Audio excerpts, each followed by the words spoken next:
Bienvenue dans cette nouvelle vidéo. Aujourd'hui, on va apprendre 20 matériels basiques pour débuter en couture. Mais avant d'aller plus loin, je tiens à vous informer que nous organisons la dernière session pour 2024, c'est 2 septembre. Que vous soyez en RDC, en Allemagne, en France, aux États-Unis, vous avez la possibilité d'apprendre la couture depuis la maison. Par contre, si vous ne rejoignez pas maintenant la formation, c'est qu'en 2025, les prix vont devoir doubler. C'est le moment de nous laisser un message sur WhatsApp. On va devoir échanger, étudier ensemble. Et à la fin de la formation, vous aurez forcément un certificat. Pour celles qui n'ont peut-être pas le temps, qui n'ont peut-être pas les moyens, nous aurons la première session le 6 janvier 2025. On va passer rapidement à la vidéo. Alors, vous savez déjà que quand vous commencez la couture, vous voulez débuter la couture, il y a beaucoup de questions que vous vous posez. C'est quel matériel que je vais utiliser? Comment on appelle ci? Comment on appelle ça? Comment on peut trouver ça? Voire même si vous faites la couture, il y a forcément des matériels dont on va parler aujourd'hui que vous connaissez peut-être pas. Voilà. Donc, restez jusqu'à la fin pour découvrir, en fait, chaque matériel et son utilisation. C'est parti. Le premier matériel qu'on va voir, c'est la machine à coudre. Vous ne pouvez jamais faire la couture si vous n'avez pas de machine à coudre. À moins que vous soyez Merlin, ok? Vous allez prendre un vêtement, vous le transformez un tissu qui devient une robe, mais c'est impossible. Ok? Si vous vous lancez en couture, la première des choses qu'il faut vous mettre en tête, c'est la machine à coudre. Parce que sans cela, vous ne pouvez rien faire. À moins que vous soyez peut-être professionnel comme nous, vous allez faire de la couture artisanale, ça veut dire avec le main. Mais ça prend du temps. Il vaut mieux utiliser la machine à coudre. Le deuxième matériel, c'est les tissus. Vous savez, les tissus, c'est après la machine vient les tissus. Parce que les tissus, c'est ça qui nous permet en fait de transformer une matière qui est naturelle, bien fluide, on les transforme évidemment en vêtements. C'est ça, c'est les tissus en fait. C'est le matériel qui est aussi important dans la couture. Après, nous avons le fil. Vous pouvez avoir la machine, vous pouvez avoir les tissus, mais sans fil, qu'est-ce que vous allez faire? Il faut avoir les fils pour coudre les vêtements. Nous avons les aiguilles à la main, nous avons aussi les aiguilles de la machine. Toutes les deux aiguilles sont importantes. Les aiguilles de la machine, il faut les avoir, ok? Les aiguilles à la main aussi, il faut les avoir, c'est important. Je n'entre pas en profondeur parce que c'est facile, tout le monde peut le savoir, même si vous n'avez jamais fait la couture. Vous savez au moins qu'il existe une aiguille en couture, il existe une aiguille à la machine à coudre. C'est sûr. Après, il y a aussi les ciseaux. Vous pouvez avoir la machine à coudre, vous pouvez avoir les tissus, vous pouvez avoir les fils. Mais vous allez couper avec quoi? Avec les couteaux? Impossible. Donc, il faut avoir les ciseaux. Les ciseaux sont là pour nous permettre, en fait, de couper les tissus. D'accord? Mais je vais sauter directement au numéro 5 pour aller au numéro 15. En fait, parce que c'est pratiquement la même chose, hein. Le numéro 15. Le cutter rotatif. Là, c'est pour les professionnels. Forcément, si vous venez d'entrer en couture, vous ne connaissez sûrement pas ces petits matériels. Le cutter rotatif. C'est un petit matériel qui a un poignet avec un pneu. Vous roulez sur les tissus et à force de rouler sur les tissus, ça va devoir le couper. Mais là, ça fonctionne bien quand vous avez déjà tracé votre vêtement. Il est bien tracé ou alors le patron tout simplement. Et vous le faites passer petit à petit sur les tissus tout en suivant la forme de votre patron et ça va couper les tissus. Aussi bien en fait, c'est parce que c'est vraiment précis, ça ne bouge pas parce que vous allez tout doucement, vous suivez la forme de votre croquis, de votre patron et c'est intéressant. Donc le cutter rotatif. Il y a aussi les épingles à nourrice. Ce sont les épingles qu'on utilise également en couture qui nous permettent justement de maintenir les tissus. Vous avez la partie du dos et la partie du devant, vous les maintenez ensemble. Mais il n'y a pas que les épingles à nourrice. Il y a aussi les épingles à tête ronde.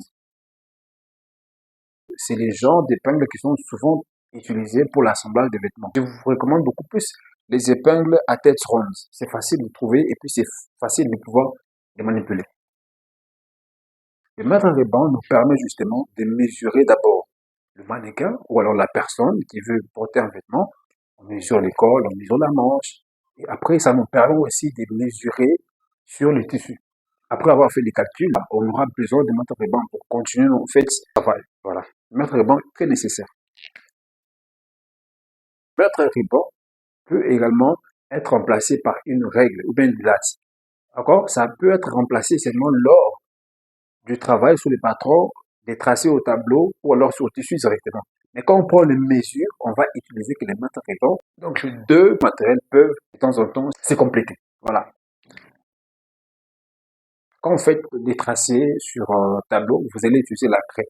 Vous faites les tracés sur le pagne, les tissus, vous utilisez la craie. Donc là, je pense que c'est facile. Ok, on va pas s'attarder là-dessus. Et le dixième matériel, c'est le fer à repasser. En fait, c'est important. Pourquoi? Parce que vous pouvez acheter un tissu dans le magasin. C'est froissé. Le fer à repasser, la première utilisation nous permet en fait de mettre à plat nos tissus pour que quand on va couper, que ce soit fluide. Et surtout, le fer à repasser nous permet à ce que les vêtements soient propres, beaux à voir. Voilà, le fer à repasser, c'est l'importance. Et là, même si vous ne faites pas la couture forcément, vous savez à quoi sert le fer à repasser. Le tapis de coupe, en fait, son importance est de protéger la table. Quand vous faites votre coupe avec les ciseaux sur la table, où il n'y a pas ces petits tapis ici, plus vous le faites, vous allez voir que votre table va s'abîmer. Voilà, les ciseaux tapent sur la table. À l'avenir, vous allez remarquer que votre table va un peu s'user et s'abîmer. Mais pour protéger cela, on utilise un tapis de coupe. L'enfil aiguille, on peut l'utiliser pour enfiler en fait l'aiguille dans les chats. Ok? Ça, c'est beaucoup plus pour ces personnes qui ont les problèmes d'yeux. Vous avez du mal à voir. Mais si vous avez l'enfil aiguille, ça peut vous permettre en fait d'enfiler facilement votre fil dans les chats. Voilà, vous cherchez ça et puis vous allez trouver ça. Dans les merceries partout, c'est en France ou partout dans les merceries, vous posez la question, c'est quoi l'enfil aiguille? On va vous montrer et on va vous donner ça facilement. Après vient les découvertes. On appelle ça découverte ou bien découseur. Les découvertes ou bien les découseurs qui remplacent en fait la lame. Parce que quand vous êtes en train de coudre, quand vous faites la couture, vous avez commis une erreur quelque part au lieu de piquer telle partie, vous prenez l'autre. Maintenant, pour défaire, pour découdre un vêtement, vous pouvez utiliser en fait votre découverte ou les découseurs. Vous les faites entrer. C'est comme un petit, je dirais comme un petit ciseau. Vous faites entrer dans le vêtement progressivement. Vous allez défaire toute la mauvaise couture que vous avez mise. Ou alors, vous pouvez remplacer avec la lame des rasoirs. Donc voilà, renseignez-vous aussi là-dessus. Vous allez voir que les découvertes, c'est très nécessaire. Panneau de couture. Et une boîte où vous rangez tous vos matériels de couture. Les ciseaux, le matériel ruban, les épingles. On a déjà parlé du cutter rotatif, on va parler du pistolet. Le pistolet qui est aussi similaire au perroquet. Quelle est l'importance du pistolet? Le pistolet, c'est le genre de matériel qui nous permet en fait de tracer certaines formes des vêtements. Un peu comme les encolures, la manchure, la forme du bas d'un vêtement. On utilise les pistolets. Tandis que les perroquets, lui, en fait, c'est pratiquement la même chose avec les pistolets. Les pistolets, en fait, est court, alors que le perroquet, lui, il est long par rapport à son ami. Mais son importance à lui, en fait, c'est quoi? C'est justement donner la forme aux courbes des vêtements, un peu comme une jupe. Vous voyez la jupe, si vous voulez donner la forme autour des hanches, vous mettez la forme autour des hanches, un peu comme la forme, quand vous tracez les pantalons, n'est-ce pas?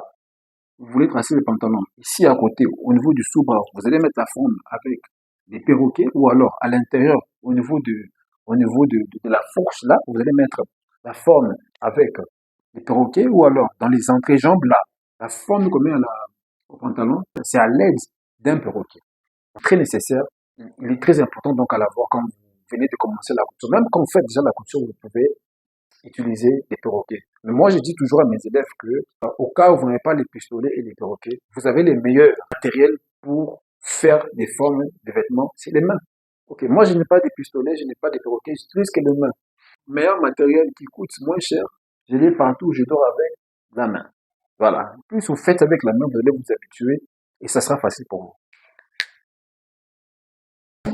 Qui parle de coussins épingles, les coussins épingles, bon, c'est pour en fait garder facilement les épingles, parce que les épingles sont faciles à séparer, un peu comme les épingles à tête ronde. Vous les jetez parfois, ça tombe là, ça tombe quand on fait de la couture, on est distrait, on n'a pas beaucoup de concentration.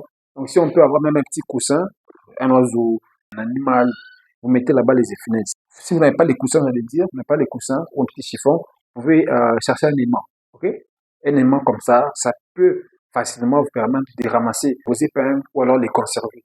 Vous gardez l'aimant à côté de la machine, ou alors vous gardez les coussins à côté de la machine. À chaque fois que vous enlevez l'épingle, vous devez automatiquement les mettre à l'aimant ou alors au coussin. Et ça sera facile pour vous de conserver vos effinettes. La table de coupe est très nécessaire parce que quand vous venez de commencer la couture, même quand vous faites déjà de la couture, il faut avoir la table. Mais vous coupez où les vêtements?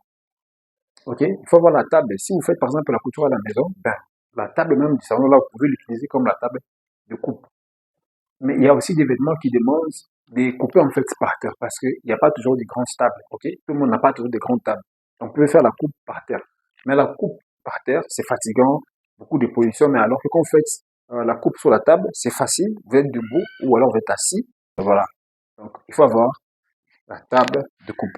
Je pense on a élaboré tous les matériels. Les 20 matériels pour débuter en couture. C'est pour tout le monde. Celles qui viennent de débuter en couture, celles qui vont débuter en couture, celles qui sont dedans dans la couture. Dites-moi un peu en commentaire les matériels que vous ne connaissez pas. Mettez aussi en commentaire les matériels que j'ai oubliés, que je n'ai pas parlé ici. Ça va aussi me faire plaisir de connaître certains matériels que je n'ai pas parlé dans la vidéo. Avant de vous quitter, je vous rappelle encore une fois que la formation du 10 septembre, c'est bientôt là. Donc, prenez vos inscriptions, vous nous laissez un message sur WhatsApp. On va devoir étudier ensemble. Pour celles qui vont rater cette session, on se retrouve le 6 janvier 2025. À très bientôt. Ensemble, faisons notre avenir.